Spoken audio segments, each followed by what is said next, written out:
जेना कि यहाँ से बता भी यहाँ के सोहराय का ई बहुत फेमस जगह या और जैसे से बहुत फेमस थी। अपने तो फेमस चाहिए भैया और जैसे से यहाँ का ये दुकान बहुत ज्यादा फेमस है कचरी मुरही के लौक ठीक है। जय माँ काली काली मंदिर वगैरह सोहराय का जे कि यहाँ के चैती नवरात्रा दुर्गा पूजा है या और यहाँ के जैसे से स्कूल से छे लेकिन यहाँ के अंग्रेजी जमाना के स्कूल से प्राइवेट की कहिए सरकारी स्कूल छे। ये चाय का जैसे तो चाय मिले चाय के दुकान भेल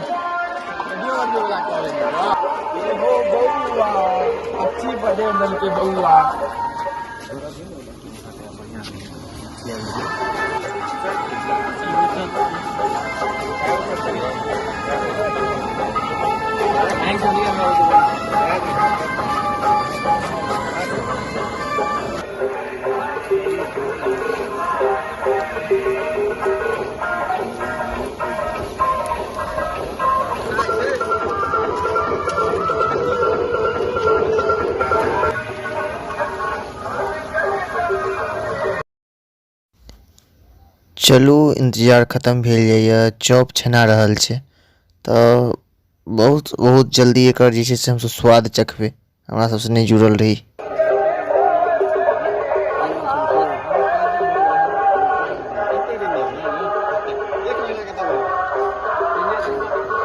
और बताबी ये चॉप आबि चुकल है अब एकरा जे बहुत जल्दी स्वाद चखै छी।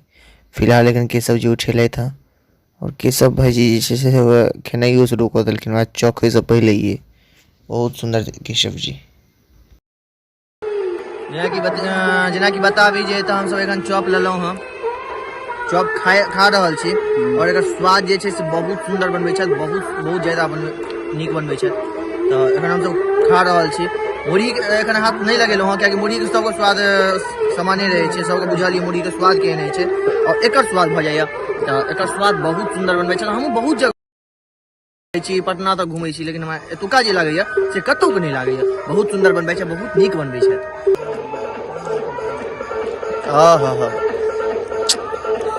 बहुत स्वाद छै बहुत स्वाद छै देख सकै छियै खत्म हो चुकल छै जे छलै अहाँके चॉप तो धीरज जी जे छै से अकेले जे छथिन से पूरा साफ कऽ देलखिन हँ। धीरज जी कहि रहल छथिन पैसा लागल छै लेकिन सही बात छै पैसा लागल छै और जे छै से अहाँ सब देख सकै छियै नीचा पूरा साफ भऽ चुकल यऽ आ एना भूखल पे धीरज जी के नहीं खेबाक चाही धीरज भैया का।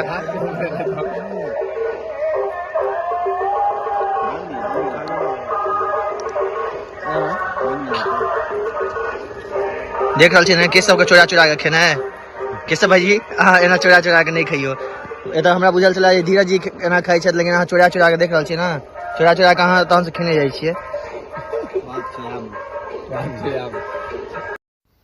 लो नाश्ता करेला भ गेले है खाना यो